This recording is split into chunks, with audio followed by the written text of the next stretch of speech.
One more another video on the Inside Spurs channel. Happy Monday afternoon, early evening, depending on when you see this. I'm Andy, I'm your host, and Christ, have we got some transfer news to get through.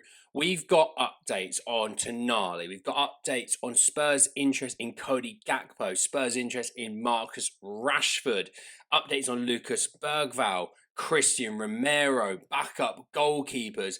There's so much to talk about and get into. Let's not waste time because I also have a life that I want to live, okay? So let's start, though, with a little bit of Tonali flavour news. There's two bits of information here. So first one is from Nicola Shearer, who has said that Tottenham are set to submit to Newcastle a new bid of over 100 million euros to try and sign Tonali. He's ready to leave Newcastle and considers his story with the Magpies to be over. Not only Spurs, the other three English clubs are Manchester City, Arsenal and Manchester United. Every other reporter is saying Spurs are firmly in pole position here. I saw a report around the Mail Sport, but to be honest, I didn't really take much notice of it, you know. But Alfredo Pedulia has also said that the next Spurs bid will touch and perhaps exceed 100 million euros. So again, another reporter saying the same thing. Poseidon saying there's another bid coming. This thing, if I'm honest, I'm sitting here thinking that this thing is going to speed up quite rapidly. And I do see this being a deal that, you know, if we look at the next deal coming, it does feel like this is the next deal. Now, if I'm honest, there's always that part of you in the back of your mind to think, are we actually going to get it done? And I totally get where people come from on that, by the way, because at the end of the day, we've had countless bits of evidence to say that Spurs go for a player, somehow drag it out, somehow muck it up, and it all goes wrong. Now, obviously, yes, this is a new regime. Levy's not there. I get that. But there's always, until they show you otherwise, you always have to have that just sit in the back of your mind. Look, I've said it all along how I feel about Tonali. I think he's a great player. I do. Yes, probably a touch overpriced. I won't lie. I think it's a good deal for Newcastle as well. I saw Newcastle fans and Villa fans being annoyed about Spurs, FFP, that sort of thing. Look, if you don't understand FFP and PSR, I get it. That's fine. Just don't talk about it because the ones that are annoyed at what Spurs can do not understand how PSR works. Now, you can be annoyed with the system. I get that. But you can't be annoyed at Spurs. They've actually played ball with the system. You haven't. That's kind of your issue. Live within your means is what they say, right? But look, he would make a massive difference to that midfield, all right? It's needed because, look, there's more information to talk about. Let's go on and let's talk about Mateus Fernandez because Fabrizio Romano is saying that Spurs are talking to his agent, Jorge Mendes. They're pushing to reach an agreement with the player. Still nothing guaranteed and nothing is closed. There'll be more conversations with Spurs and Manchester United. Manchester United are working very hard on this deal on the club side and the player side. This is the key point, though. The feeling is that whoever brings the best proposal to West Ham, at least £85 million, will probably be able to close the deal with the player. Now, that's kind of what I was harping on about last time we spoke about Fernandez, was saying that Manchester United and cash flow and things like that, Manchester United probably at the moment probably couldn't offer the best package. I'm not saying that could change or not. I'm just saying right now they probably couldn't offer that because they need to get players out the door, which is why we're going to talk about Rashford in a minute. And I think that's where Spurs can steal the march. And you see Mark Goldbridge, you see other big Manchester United fan pages and things like that. You can see there's a real shift in energy from he's going to be brilliant, Fernandez is amazing, X, Y, Z, to this could be a good thing if he goes to Spurs. And you can see there's a real change in attitude because there is a worry, there is a concern that Spurs will steal the march and grab Fernandez. I think when you look at Kudus last summer, it annoyed West Ham fans, but they'll look at it this summer and go, we're in the Championship, 80 million, 85 million, whatever. That's really good money for the Championship. Really good money. They'll do it. And they won't mind that it's Spurs, but they'll do it, you know. So there is that. Talking about Cody Gakpo, this is something that's been talked about and it has not gone away. That's Fabrizio Romano again saying that Spurs are interested in Cody Gakpo. Now, I think he's had a decent start to the World Cup, Gakpo. I think it's really interesting. Liverpool fans aren't overly thrilled about Gakpo, if I'm honest. I think it's probably unfair because, you know, he's playing out of position sometimes this season, but, you know, 52 games played, 9 goals, 6 assists, 15 goal contributions in 52 for a team like Liverpool's not amazing. 3 goal contributions and 11 in the Champions League. No goal contributions in the FA Cup in 4 games, none in the Community Shield. 12 goal contributions and 36 in the league. So you're talking about 1 in every 3. They value him at 60 million euros. I don't mind Gakpo. He's not worth that. I would steer violently clear of that. He's not worth it. I think he's a decent player. I think he gets crapped on a lot, if I'm honest. But if I'm on, it just the price sort of just makes me stop and think for a minute, because I just don't think he's worth near 60 million euros. If it was a £40 million deal, we'd have a conversation, but Liverpool spent 40 or 45 on him anyway in the first place, But coming over to another winger, the iPaper Sport, and let me just grab the name. I want to make sure I get the credit where it's due. Peter Hall, a Northwest football correspondent for the paper. They've said that Spurs have set their sights on signing Marcus Rashford next. They won't match Manchester United's £40 million asking price, but are exploring a lower bid. De Zerbi is understood to be a huge fan of Marcus Rashford. Now, again, Marcus, I felt like, had a bit of a renaissance last year, playing in the La Liga. I mean, in La Liga, 32 games played, 8 goals, 9 assists, so 17 goal contributions in 34. So you've got Gakpo 1 every 3, Rashford 1 every 2. In the Champions League, he got 9 goal contributions in 11, 2 in 4 in the Copa del Rey as well.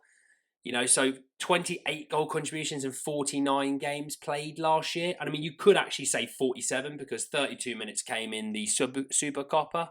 So you could say that. I've been really out there with saying that, Marcus has had one really good season at Manchester United, not really done much else of note. This is another good season, and this is a good season. 28 goal contributions, in 49 or 47, if you do get rid of those 32 minutes, is a good return. It is.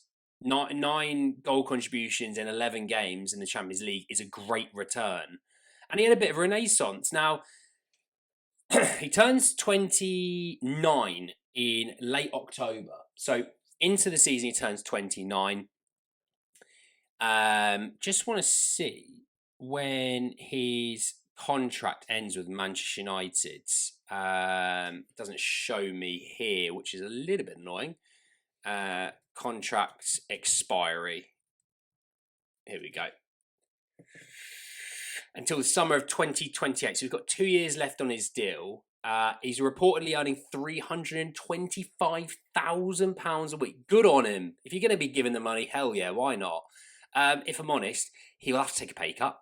Spurs, yes, are pushing the boat out on wages a little bit. They won't nuke it for a guy who's had 2 good seasons in 10.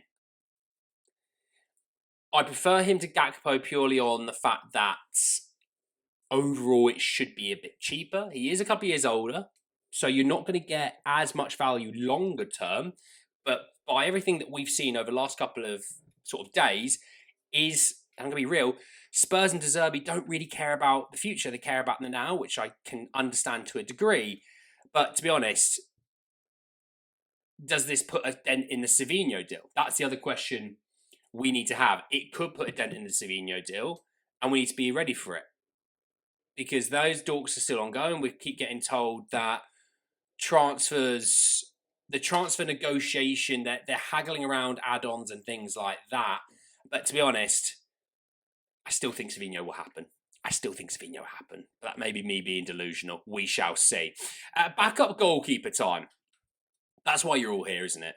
I still got to talk about Romero. I know. Don't worry, I haven't ignored it. But you're here for backup goalkeeper. You thought Rashford's great. Romero, yeah, sure. Bergval, which we still need to talk about. I want to hear backup goalkeeper. All right. So Paul O'Keefe saying that Martin Dubravka is a leading contender for the backup goalkeeper spot. But also the sources said that Jason Steele and Carl Darlow are also in the mix. The homegrown situation is very key to that. And to be honest, I can totally get behind the whole idea of a Jason Steele or more so Carl Darlow out of the two of those, if I'm honest. But homegrown, yeah, I can get behind that. It was something that we talked about with Fraser Forster, sorry. We talked about Ben Foster even for a little while. That might have been a situation. Yeah, yeah, I'm here for it. I think Darlow would probably be the one that I would go for. Out of the three of them, I'd probably still go for Carl Darlow because I think it does help the homegrown situation. So again, cheap moves. It does kind of feel like Kinski's going to be given the reins. Vicario is linked. He was linked with Inter. He was linked with Juventus. I think he was linked with Fiorentina as well for one point. So it does feel like Vicario will move on. It feels like there's a lot of players moving on. But yeah, Darlow will be the guy that I want. Talking now, Bergval and Romero. Firstly, Bergval, it came from Ornstein last night saying that Bergval informs Tottenham Hotspur preference to seek new challenge elsewhere. He's told by Premier League clubs in Europe as well. Contrast to Summer 31, which is something to think about. It is a bit sad, if I'm honest. This feels like a startlet that's come through. He's shown promise. He's shown value. He was great in his first season. Thomas Frank apparently spent no time individually with Bergval, spending time actually getting to know him even. Absolute stain on this football club is Thomas Frank. I'm a little bit upset about Bergval. You know, it feels like we got something going with him. We've then decided to kind of go, no, we have to get players ready to go right this second, and that's it. The guy looks good. And we were talking about 45 or 50 million pounds we want for him. Well, what would he be in a year or two's time if we gave him a bit more love? And that's all it is with younger players, is giving them a bit more support that they develop. And we didn't with Frank because he's an idiot. Flat out idiot. And I don't care if that offends you. You saw how Ange sort of treated him, Gray, you know, all those younger players. See how Frank does it. Last one to talk about comes with Gary Ward. He covers Tottenham Hotspur. And I thought it was really fascinating. I just want to bring this up, right? And I'm not saying this is true or not, because I don't really know, if I'm honest.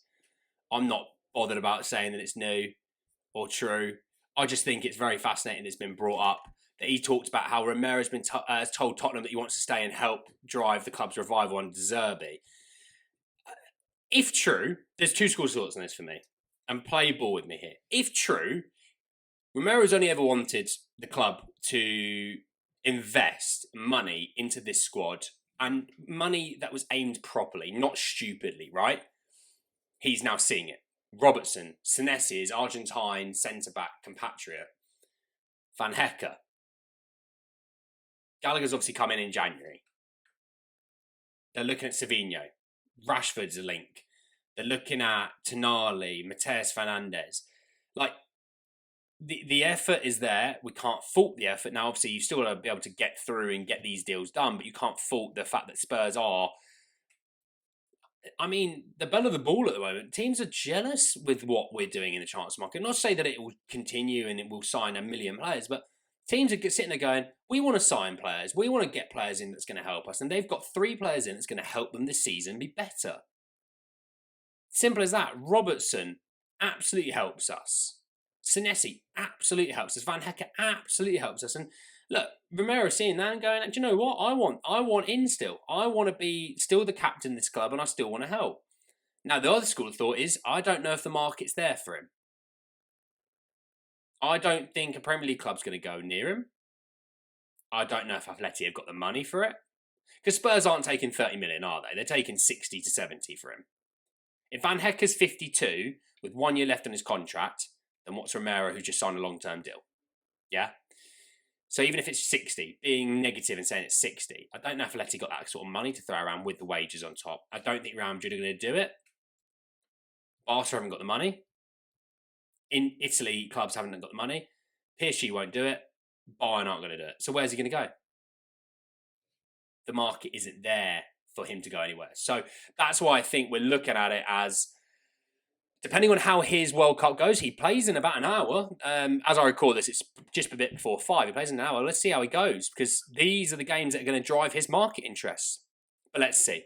Thanks very much, guys. Let me know your thoughts down below. I'll speak to you all very soon. Take care. Peace.